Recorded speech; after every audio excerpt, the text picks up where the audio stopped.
이제 제가 준비한 엑기스 자료도 바닥을 보이기 시작하고 있어요.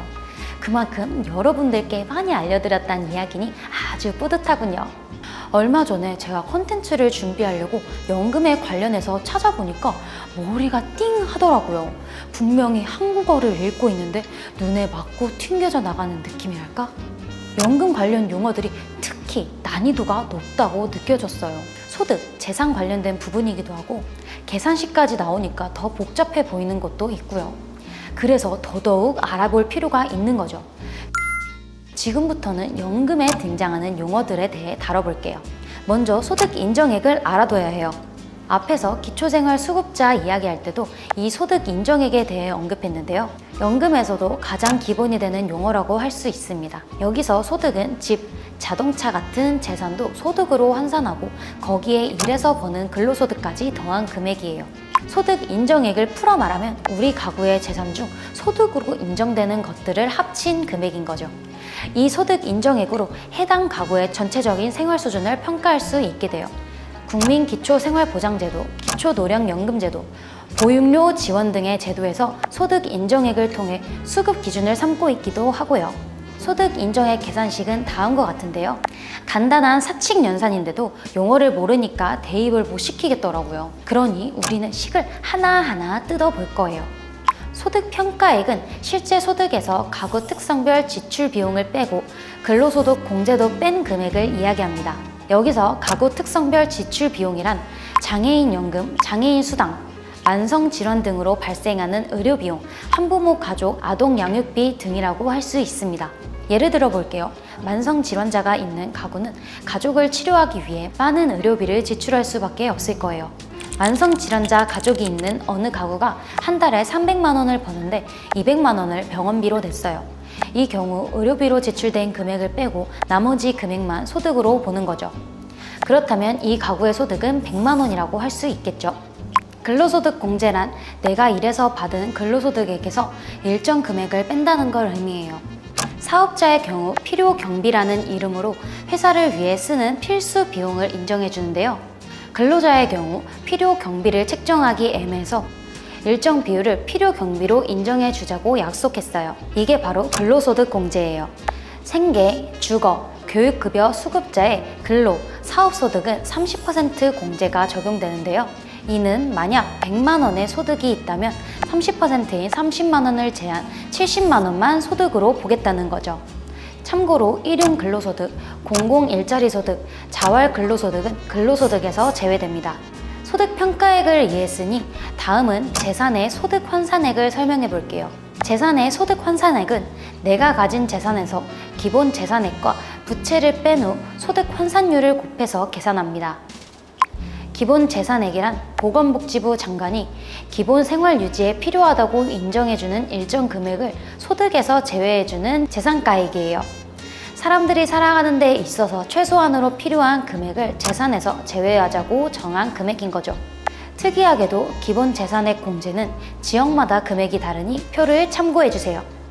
소득 환산율은 현재 보유 중인 재산의 종류에 따라 정해진 퍼센트를 곱해서 소득으로 환산하는 것을 말합니다.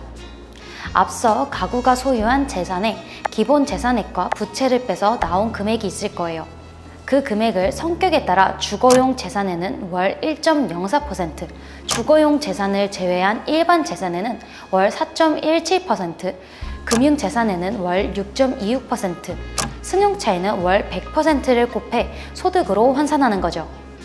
만약 어느 가구의 재산이 모두 금융재산이라면 금융재산 환산율인 6.26%를 곱해 재산의 소득 환산액을 산출할 수 있습니다.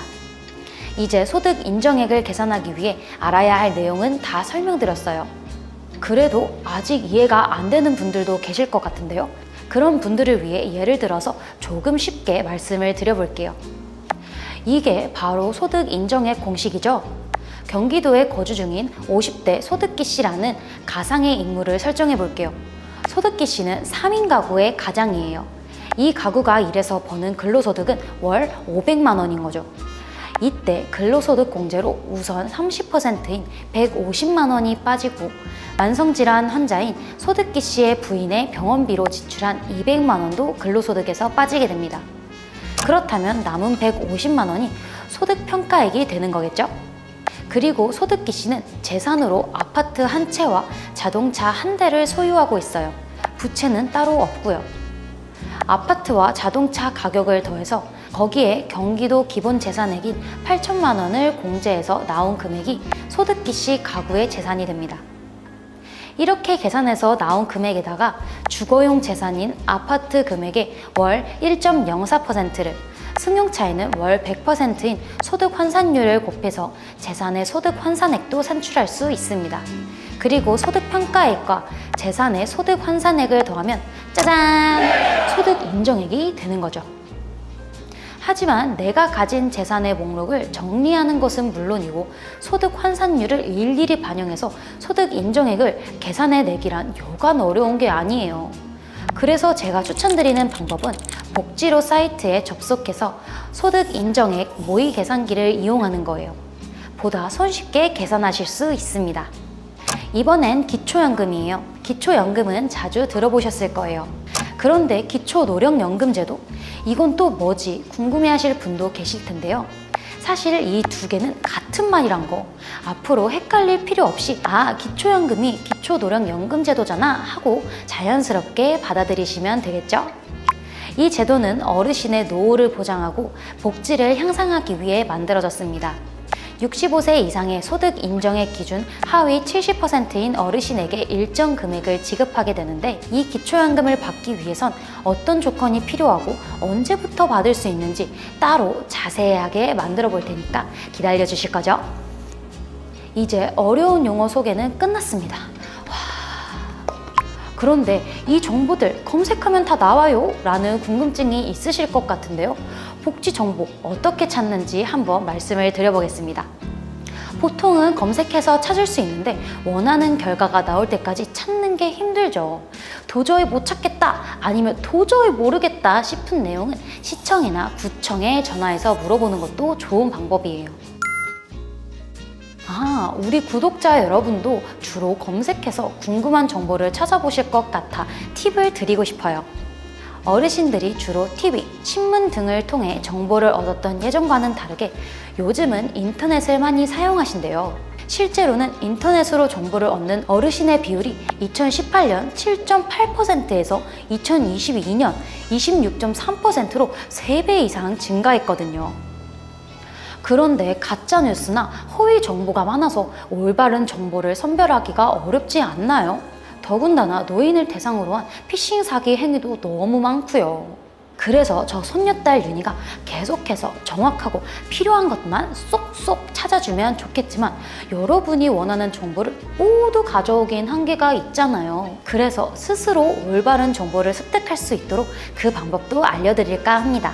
우선 노인 일자리를 찾는다고 가정하고 원하는 정보를 얻는 방법 함께 연습해 볼까요? 자, 저는 지금 충북 음성군에 거주하는 60대 여성 성군희 씨가 되었어요. 일단 갖고 있는 핸드폰을 꺼내서 네이버나 다음과 같은 포털 사이트에 들어갈게요. 그 다음에는 검색창에 시, 군, 도청을 입력해 보는 거예요. 저 성군이는 충북 음성에 살고 있으니 충북도청이나 음성군청을 검색해야 하는데요.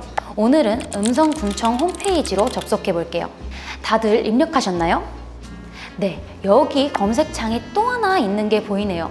이 검색창에 일자리를 검색해 볼게요. 오, 구인구직 페이지 링크가 뜨네요. 클릭해서 들어가 볼게요. 이런 일자리 공고가 떠 있네요. 경비원, 요양보호사, 조리원, 배송기사. 생각보다 많은 일자리들이 있는데 근무 시간이 명확하게 명시되어 있지는 않네요. 궁금하니까 밑에 적힌 번호로 전화해서 물어봐야겠어요. 어떠셨어요? 음성군에 거주하는 성군희 씨는 군청 홈페이지에 공고가 뜬 걸 확인하고 구직을 시도했어요. 이렇게 시, 도, 군 공식 홈페이지에서 제공하는 정보는 보통 검증 과정을 거치기 때문에 믿을 만한 정보예요. 혹시나 의문점이 든다면 관련 과로 전화해 문의하는 것도 가능하고요. 그런데 이런 과정이 조금 번거롭게 느껴지는 분들도 계실 거예요. 그럼 다시 검색창으로 돌아가 볼까요? 군청 홈페이지를 들어가지 않고도 일자리를 확인하는 방법을 또 알아볼게요. 이번에는 내가 사는 지역과 일자리를 입력해 볼 거예요. 성군희 씨가 살고 있는 음성군 일자리로 검색해봤더니 이렇게 연관 검색어로 일자리 지원센터가 뜨죠. 그럼 검색 버튼을 누르지 않아도 연관 검색어 음성군 일자리 지원센터 링크를 확인하실 수 있습니다. 해당 링크를 클릭해서 사이트에 들어가면 음성군에 있는 채용 정보를 한눈에 확인하실 수 있답니다. 어때요? 차근차근히 따라해보니 쉽죠? 팁을 드리자면 이렇게 연관 검색어로 뜨는 홈페이지 역시 인증된 기관이기 때문에 신뢰할 수 있다는 점입니다. 네, 제가 준비한 자료는 여기까지였습니다. 여러분들은 어떠셨나요? 한 번에 너무 많은 정보들을 떠먹여 드린 건 아닌지 모르겠어요. 우리 구독자님들 체하시면 안 되는데 말이죠. 저도 공부를 하면서 헷갈렸던 부분들이 되게 많았는데 이번에 설명을 하면서 다시 한번 되새겨보는 시간을 가졌던 것 같습니다. 혹시나 영상을 보시다가 노인복지 정책에 대해서 궁금한 용어가 생긴다면 언제든 댓글로 남겨주시면 좋을 것 같습니다. 구독, 좋아요, 알림 설정 꼭 부탁드리고요. 손녀딸 윤희는 다음에도 더 유익하고 똑부러지는 정보들로 또 놀러 올게요. 감사합니다.